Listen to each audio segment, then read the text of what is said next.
Halo, Assalamualaikum warahmatullahi wabarakatuh. Waalaikumsalam warahmatullahi wabarakatuh. Sobat Warta Kota, jumpa lagi dalam program wawancara khusus. Kali ini saya akan ngobrol-ngobrol dengan Wakil Ketua DPRD DKI yang juga Ketua DPW Partai Keadilan Sejahtera DKI Jakarta, Bapak Dr. Andes Khairuddin, MSI. Assalamualaikum Pak Ustadz. Waalaikumsalam warahmatullahi wabarakatuh. Ahlan. Mudah-mudahan sehat Pak Ustadz. Amin, ya. amin. Pak Ustadz, hari ini tadi Pak Ustadz mengikuti paripurna yang isinya memberitahu kepada warga Jakarta bahwa Gubernur dan Wakil Gubernur DKI Jakarta akan mengakhiri masa jabatannya sebulan kemudian ya, sebulan terhitung hari ini. Betul. Dan ketika Gubernur dan Wakil Gubernur definitif mengakhiri masa jabatannya, maka akan ada penjabat kepala daerah atau penjabat gubernur. Iya. Nah, menurut Pak Ustadz kira-kira bagaimana kriteria untuk penunjukan penjabat gubernur di DKI Jakarta ini? Karena ini ibu kota nih. Iya. Paling tidak masih menjadi ibu kota sekarang ini. Iya, terima kasih Mas. Ahlan wa sahlan di kantor saya di lantai 9 DPRD DKI Jakarta. Sesuai dengan surat dari Kemendagri bahwa sebulan sebelum berakhirnya masa tugas gubernur, yaitu 16 Oktober, harus sudah diumumkan pemberhentian Gubernur Anies Baswedan dan Ahmad Riza. Ya. Dan Jakarta ini ibu kota, ya sementara masih ibu kota, dan ke depan ada tahun politik, ya, yang memang apa yang terjadi di Jakarta menjadi barometer stabilitas nasional. Makanya tidak bisa sembarangan, tidak bisa asal tunjuk untuk calon PLT atau PJ, ya, PJ Gubernur Jakarta ke depan, ya. Yang pertama, dia orang yang punya kapasitas, punya kompetensi, dan memahami tata pemerintahan Jakarta. Ya, walaupun nanti dibantu oleh orang teknis SKPD, tapi pemahamannya tentang Jakarta, tata pemerintahan menjadi penting karena tahun politik ke depan. Yang kemudian, yang kedua, harus orang yang strong leader, pemimpin yang kuat, ya. Karena dia mengendalikan Jakarta yang sangat majemuk, yang selama ini sudah bagus dipimpin Pak Anies, ya, suasana yang aman, damai, tentram gitu ya, harus terjaga terus, ya.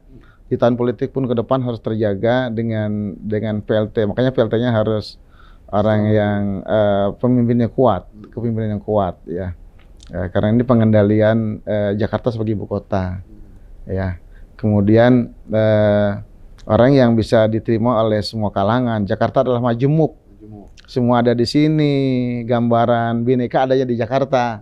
Makanya orang yang akan memimpin Jakarta orang yang menyadari betul kemajemukan Jakarta. Gitu, ya. Jadi tiga itu ya. Iya. Jadi memahami tata kelola pemerintahan, strong leader, dan bisa diterima oleh semua kalangan. Semua kalangan, betul. Kota yang sangat heterogen. Ya, majemuk. Nah, kalau kita melihat tiga kriteria ini, apakah juga sudah berarti ada bayang-bayang nih dari fraksi PKS DPRD DKI? Iya, memang kita apresiasi Pak Presiden melalui Mendagri yang memberikan ruang kepada DPRD, kepada warga Jakarta melalui wakil-wakilnya di DPRD untuk mengajukan nama, walaupun pada akhirnya menjadi kewenangan Presiden.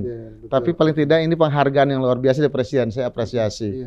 Dan dari kriteria tadi tentu kita punya gambaran, ya, orang-orang yang ke depan bisa jadi PJ Jakarta pengganti Pak Anies, ya, baik dia memang pernah di Jakarta atau sedang menjabat di Jakarta, atau orang yang ada di pemerintahan pusat yang memang memahami pemerintahan daerah, ya, yang mereka orang-orang yang layak, ya.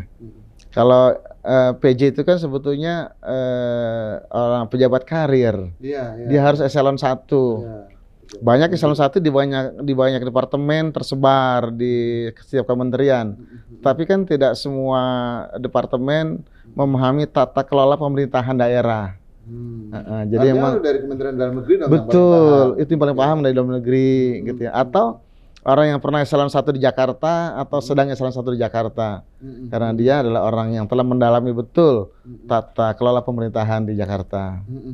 Gitu. Nah ini kan nanti Dewan akan ada rapat pimpinan gabungan ya, Betul. akan memunculkan nama Iya. 3 lah. Yang disiapkan dari fraksi PKS sendiri siapa nih Pak Ustadz? Perlu sebut namanya? Perlu karena kan supaya karena itu tadi kan keterbukaan. Iya, Karena iya. nanti akan menjadi pemimpin warga Jakarta ini. Iya, dari syarat-syarat tadi, kriteria tadi, kami fraksi, ini pendapat fraksi ya rame-rame Iya, sudah fraksi PKS. sudah rapat bersama-sama kemarin dan menetapkan 3 nama. Secara abjadiah nih ya, Iya, iya. bukan ranking tapi abjad ya. Iya, iya. Ya, yang pertama Pak Bakhtiar, Oke. Dr. Bakhtiar. Dirjen Pemerintahan Umum ya. Betul. Yang kedua, abjad berikutnya Heru apa namanya? Budi Hartono. Oke.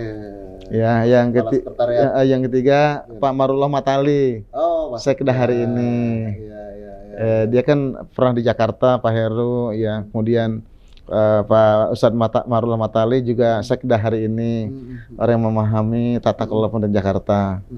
Ya, apalagi Pak Bakhtiar yang memang seluruh pemerintahan daerah dia yang menjadi bidannya untuk menjaga stabilitas kinerja pemerintahan daerah. Ini tiga-tiganya punya peluang, punya syarat gitu ya. Iya, iya. Kalau dari sisi abjad kan jelas tuh, Pak Bakhtiar, Pak Heru ya, Marullah Matali, Mbak Karuha baru M ya. Iya.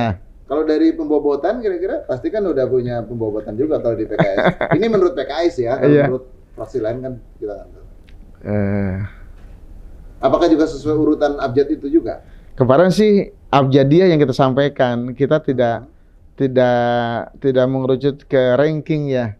Karena memang sangat subjektif gitu ya. Semuanya plus minus. Ya subjektif yang objektif artinya kita subjektif pasti memilih orang tapi dasarnya misalnya karena track record-nya atau apa gitu. Plus minus lah. Tapi kita lebih kepada abjadiyah saja. Abjad ya.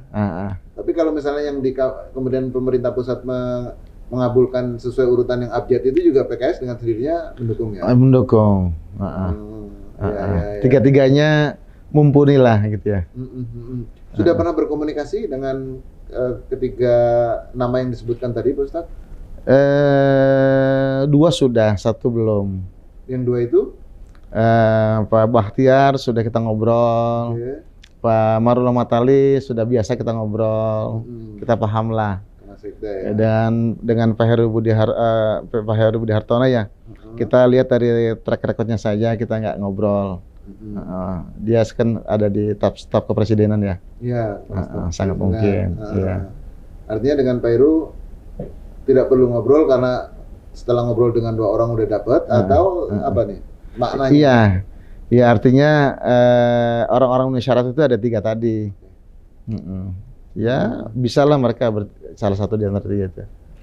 Kan kalau syarat tata kelola, kemudian strong leadership dan kemudian satu lagi terkait dengan ya dia tidak partisan lah harus harus bisa netral ya. Netral kira-kira itu kan kriteria umum. Iya. Ada nggak misalnya yang lebih konkret, misalnya ya harus melanjutkan apa yang sudah dilakukan oleh Pak Anies misalnya, atau melanjutkan apa yang sebelumnya dilakukan oleh gubernur yang lama misalnya gitu, atau apapun lagi yang lebih konkret, kira-kira apa?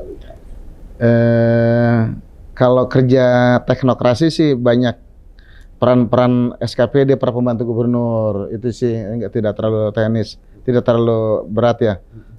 Yang mungkin itu yang agak berat kemampuan manajerial dan memahami aturan pemerintahan daerah. Nah, untuk itu karena akan mengalami tahun politik di 2023, 2024 ya, makanya harus orang yang pas menjadi PJ Jakarta, menjaga stabilitas Jakarta. Pak Ustadz itu kan kalau selama ini PJ itu kan setahun diperpanjang lagi. Mm-mm. Nah, khusus untuk DKI apakah katakanlah kalau yang dipilih 1 dari 3 orang itu ya sudah sampai selesai sampai tahun 2024 atau gimana? Kalau aturannya sih dievaluasi tiap 3 bulan. 3 bulan ya. Artinya dia bisa diganti ketika dievaluasinya negatif, maka oleh pemberi mandat akan diganti. Tidak nunggu 1 tahun. Tapi kalau dia bagus, dia akan terus perpanjang sampai pilkada kembali. Sampai pilkada ya, bukan cuma sampai 1 tahun maksimal. Pilkada. Karena kan selama ini mungkin belum pernah ada ya PJ yang sampai 2,5 tahun. Iya betul. Barang sih disampaikan dalam Rapimgab evaluasi tiap 3 bulan. Evaluasi tiap 3 bulan. Ya. Apakah juga Dewan akan melakukan evaluasi? Permintaan kita begitu, agar kita juga bisa mengevaluasi secara terbuka di Dewan terhadap PJ yang kita sampaikan ke Kemendagri. Ya sangat bahagia sekali kalau ruang itu ada buat kita gitu ya. Oke. Nah ini soal PJ saya pikir udah clear ya, ada 3 nama yang akan yang direkomendasikan oleh fraksi. Nah ini kan Pak Anies juga akan mengakhiri jabatannya. Iya. Saya pengen tahu penilaian objektif atau subjektif nih ya, dari PKS terhadap kepemimpinan Pak Anies dan Pak Ariza lah di Jakarta ini. Bukan karena Pak Anies diusung oleh PKS ya pertemuannya, tapi ini objektif ya. Kita lihat dari yang pertama pengakuan nasional dan internasional terlihat dari penghargaan yang beliau terima baik nasional maupun internasional. Itu kan objektif ya, bukan karena kita yang mengusung. Ini luar biasa, beliau membanggakan ya. Kemudian tata kelola keuangan yang sudah 5 kali mendapat WTP ini juga prestasi yang luar biasa gitu ya buat seorang gubernur di Jakarta yang mengelola anggaran lebih dari 80 triliun gitu ya. Dan mengendalikan 60.000 ASN dan 120.000 karyawan kontrak Pemda PJLP. Ya ini kan nggak mudah gitu ya, dan beliau 5 kali WTP luar biasa. Jadi kalau lihat 2 itu saja sangat objektif, beliau adalah orang yang berhasil. Apalagi kalau lihat dengan kasat mata betapa perubahan di Jakarta sangat drastis ya. Makanya kalau PKS silahkan yang Pak Ketua Fraksi sampaikan gubernur perubahan, yang bawa perubahan ya Pak Anies. Prestasinya luar biasa. Kalau saya misalkan Pak Anies nilainya sempurna cum laude. Oh, cum laude. Ya. IPK-nya 4 ya 4 ya. Iya, gitu ya. Iya, karena memang kemarin ada post major ya, ada COVID-19, sehingga memang dari situ sangat berpengaruh terhadap pendapatan, pada akhirnya berpengaruh juga terhadap capaian pembangunan gitu. Sekarang semua anggaran direfocusing ke penanganan COVID. Kalaulah tidak ada itu, wah tentu lebih bagus lagi karya nyatanya. Ada itu saja. Ya JIS segala macam, ya transportasi, udah keren banget deh. Apa nih contoh yang simbol perubahan yang sangat signifikan di Jakarta yang dilakukan oleh Pak Anies? Transportasi. Itu sangat membantu masyarakat. Ya, walaupun itu secara fisik diawali dari gubernur sebelumnya, tapi secara sistem Pak Gubernur sekarang yang menyempurnakan, yang mengawali. Sekarang terintegrasi satu tarif ini. Aduh, sayang kalau kita warga tidak menggunakan memanfaatkan ini uang kita dikembalikan ke kita dalam bentuk kemudahan transportasi. Sekarang kita juga rekreasi nggak usah jauh-jauh. Kita lari pagi di trotoar juga rekreasi. Masya Allah. Taman-taman bisa rekreasi. Rekreasi betul. Nah kalau itu kayaknya kritiknya apa nih Pak Ustadz nih? Kalau pasti kan namanya manusia kan ada kekurangan. Nah itu dia nih, kalau kata Pak Ustadz kan begitu nih. Apa nih kritiknya yang dari Pak Anies yang sebetulnya semua orang punya kekurangan. Ya, tentu kekurangan itu terikat dengan kultur masing-masing. Pak Anies kan orang Jawa, kulturnya yang lembut ya kadang-kadang dibalik kelembutannya dimanfaatin oleh orang lain gitu ya. Gitu ya, untuk bermain-main gitu ya. Kalau gubernur sebelumnya kan keras, tegas gitu ya. Yang ini lembut ya orang Jawa, sehingga kadang kelembutannya dianggap lemah, padahal itu bukan kelemahan, kelembutan. Beliau keras cuma tapi lembut. Kadang-kadang orang memainkan kelembutannya itu untuk cari kesempatan. Apa tuh misalnya tuh? Ya, ya banyak hal lah, misalnya bagaimana aset daerah yang jumlahnya 700 triliun ini sekarang masih belum ideal dalam pengelolaan. Ya, misalnya contoh yang paling gampang, seluruh jalan di DKI, baik yang nasional yang sudah diserahkan ke Pemda, jalan Pemda ini kan aset daerah. Tapi pemanfaatan di atas jalan yang di bawah jalan ducting itu tidak oleh aset daerah. Kalau itu dimanfaatkan oleh aset daerah, dikuatkan dengan perdanya, tentu akan memberikan manfaat besar buat PAD kita yang kembali ke masyarakat Jakarta. Hal ini belum ideal. Ini juga kekurangan. Tapi ini masih dilakukan. Pak Anies sudah menggagas adanya pusat aset yang terpadu ya. Jakarta manajemen aset ya. Jakarta manajemen aset ya. Jadi ini aset terpadu, kita juga sedang menyiapkan perdanya yang nantinya mana yang menjadi hak kelola BPAD agar BPAD bisa meningkatkan PAD dari pengelolaan aset. 700 triliun kan angka yang sangat besar gitu ya. Gitu. Itu misalnya gitu ya. Dan ini memang ketegasan di sini diperlukan untuk menguatkan BPAD dalam mengelola aset daerah. Beberapa kritik terutama dari ya teman-teman partai yang sering mengkritisi beliau, teman-teman fraksi lah ya. Itu kan antara lain soal program rumah DP 0. Kemudian soal penanganan banjir yang dinilai masih kurang. Kalau dalam pandangan PKS atau fraksi PKS, apakah demikian atau justru berbeda? Kalau banjir kan dari zaman Belanda mau udah banjir. Cuman kita bagaimana mengendalikan. Pak Anies kan targetnya genangan 6 jam. Sekarang belum 6 jam udah selesai. Sebenarnya udah nggak ada masalah banjir itu. Sumur resapan itu di beberapa titik yang kedalamannya sampai lebih dari 10 meter itu sangat efektif. Genangan cuma sesaat. Nggak sampai 2 jam udah selesai. Jadi sebetulnya kalau program ideal ini dijalankan, genangan tetap ada tapi sesaat.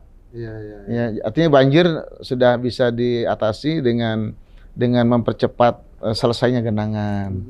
Nah, kalau DP 0 rupiah, variabelnya banyak ya.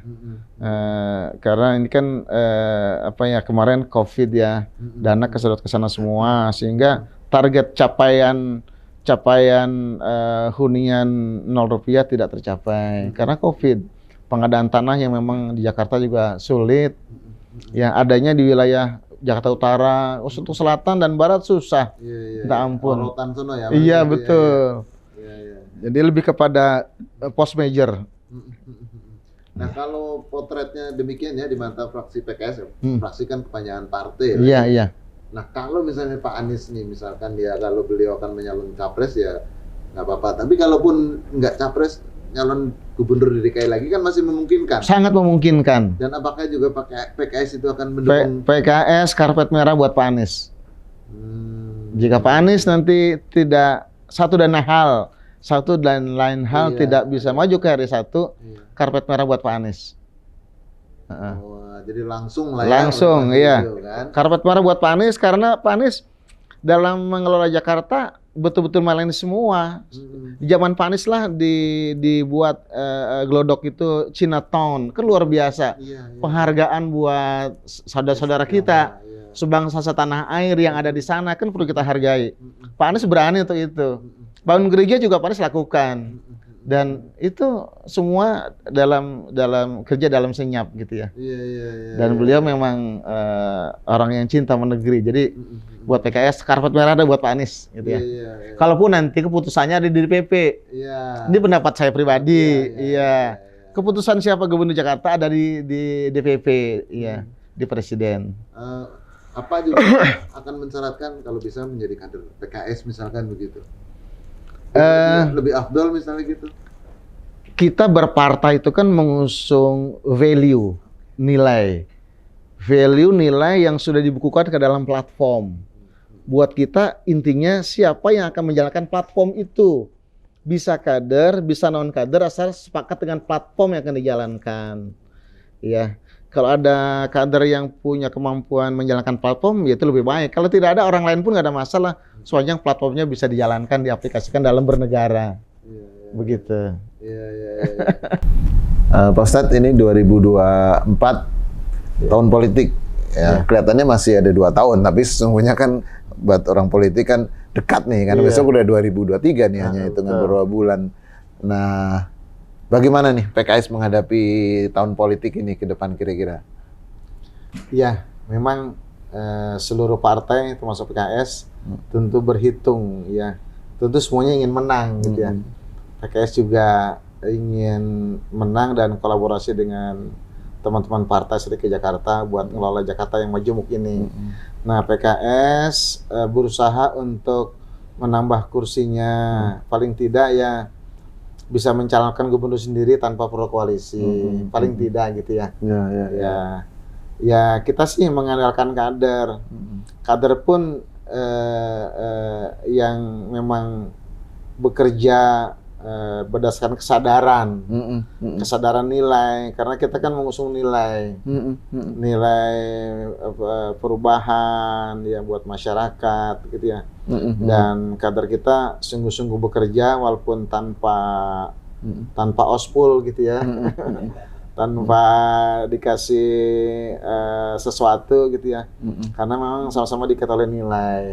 Nah, nilai itu yang membuat mereka militan, dan kita sih rapat rutin pekanan, ada tidak ada pemilu. Yang kita bincangkan kebaikan ya. Kebaikan bagaimana melayani masyarakat ya. Karena rumusnya orang akan loyal pada siapa yang melayani. Jadi kita akan melayani semua masyarakat yang ada di Jakarta. Apalagi kalau mudah-mudahan aman ya, kalau terjadi musibah kita nggak pernah nanya kemarin milihnya siapa, apa agamanya, kita layani semua. Jadi pada pelayanan. Mudah-mudahan dengan layanan tadi ya awalnya kita menyentuh perasaan, nyentuh perut dengan sembako, lama-lama bisa nyentuh pikiran dan bisa kita. Harapannya begitu. Nah, kalau bisa mencalonkan calon gubernur sendiri, artinya kan paling nggak harus bisa 22 atau 21 ya. Kursi sekarang 16, artinya harus naik 5 atau 6 kursi lah kira-kira gitu. Nah, ini bagaimana nih? Dan kira-kira dapil mana atau daerah mana yang menjadi bidikannya nih, Pak Ustadz? Paling kita bercermin kepada kompetitor 2019 yang lalu. Kalau sekarang kan belum tergambar gitu ya. Ya, artinya memang kemarin kita ada 4 dapil yang kita kurang 2.000 suara, nambah kursi terakhir. Tapi karena kurang 2.000 jadi kita nggak dapat. Kemungkinan itulah yang barangkali nanti bisa nambah gitu ya di dapil-dapil tertentu ya. Ya, mudah-mudahan kompetitor kita tidak menurunkan jagoan-jagoan yang lebih kuat. Kan variabelnya ada caleg gitu ya. Ada caleg gitu ya. Dan kita PKS juga memberikan ruang kepada semua komponen masyarakat ya, akademisi, praktisi, tokoh-tokoh untuk kita masukkan ke dalam caleg PKS dengan harapan suara yang selama ini tidak bisa kita tangkap dia bisa sampaikan langsung gitu. Ya banyaklah mantan pejabat ya, istri pejabat yang mewakili dari masing-masing konstituennya bisa kita terima menjadi caleg kita. Karena caleg salah satu variabel pemenangan yang memang cukup berpengaruh. Iya, caleg ya. Nah, kalau gitu kriteria memilih caleg ya, selain tadi mungkin ada mantan pejabat atau mantan istri pejabat, kan kita tahu juga bahwa kalau dilihat dari jumlah pemilih kan generasi milenial atau generasi Z lah sekarang ini cukup tinggi lah. Apakah calegnya juga akan ada yang dari generasi mereka atau yang berpikiran seperti mereka lah paling tidak gitu. Jadi memang kita di tiap dapil wajib memasukkan milenial yang 35 tahun ke bawah. Jadi nomor jadi 1, 2 atau 3. Oke. selain itu 15%. Kalau perempuan 30% menurut 30%, aturan KPU. Iya. Kalau kita di internal nambahin milenial 15% Oke. di nomor-nomor awal. Makanya DPRD maupun DPR RI ada nomor-nomor jadi untuk milenial. Kadang laki, kadang perempuan. Iya. Dan itu penting untuk semua tokoh masyarakat sepanjang dia punya semangat untuk kebaikan Jakarta, semangat untuk membangun Jakarta, dan dia punya jaringan massa, kita daftarkan. Dan di PKS tidak ada biaya pendaftaran apa-apa. Bahkan untuk materai pun kita yang belikan materainya. Untuk periksa kesehatan dan sebagainya kita yang memfasilitasi, tidak oleh calegnya. Gitu. Karena kita ingin berjuang murni untuk nilai. Gitu. Jadi nggak ada istilah mahar ya, mahar politik atau apa ya di PKS ya? Nggak ada. Iya. Tapi kalau dia nanti harus katakan ketemu warga bikin gula minum kopi atau teh ya itu wajar aja, entah tamu atau apa ya Mas Ustadz ya. Iya betul. Iya. Betul. Itu upaya ikhtiar pribadi untuk bisa mendapat simpati, silakan saja. Tapi untuk saksi, semua saksi struktur, bukan saksi personal. Tidak dikendalikan oleh siapapun caleg yang ada di PKS. Jadi saksi itu datang dari partai ya, bukan? Dan kita berharap memang tidak ada konflik internal di situ, karena semuanya udah ada struktur. Saya akan sangat tegas nanti memantau aturan ya, memonitor aturan itu. Kapan nih penetapan caleg yang 100% calegnya itu dilakukan oleh PKS? Sedang proses, kita ingin secepatnya, sedini mungkin, karena apa? Karena bisa sosialisasi ke masyarakat sedini mungkin. Sekarang sedang dibahas di tingkat pusat. Kira-kira akhir tahun ini sudah selesai atau? Ya, targetnya sebelum Januari sudah selesai semua. Udah 100% ya? Iya. Salah. Mungkin terakhir untuk tip buat warga Jakarta dalam memilih calon anggota legislatif itu, Pak Ustadz bisa sampaikan? Iya. Tentu yang pertama adalah orang yang responsif ya. Orang yang memberikan layanan, manfaat, dan cepat dalam merespon masalah-masalah masyarakat, masalah sosial gitu ya. Dan dia dekat dengan warga gitu ya. Yang kedua, moral. Ya, sepanjang moralnya bagus, insya Allah sampai ke dewan juga jadi bagus. Kalau moralnya jelek, ini nanti kalau jadi dewan jadi jelek. Jadi moral gitu ya. Karena kita kan mendapat amanah dari masyarakat, ya, self control itu dari moral pribadi masing-masing. Ya, harapannya para pemilih bisa memilih orang yang memang lihat aja track record-nya dia baik nggak gitu ya. Di lingkungannya Gitu ya. Kalau yang suka negatif, suka buat keonaran, ya sebaiknya tidak dipilih gitu ya. Gitu. Oke, gitu Pak Yud. Baik, terima kasih. Demikian Sobat Warta Kota, bincang-bincang kita hari ini. Sampai bertemu dalam program berikutnya. Assalamualaikum warahmatullahi wabarakatuh. Waalaikumsalam warahmatullahi wabarakatuh.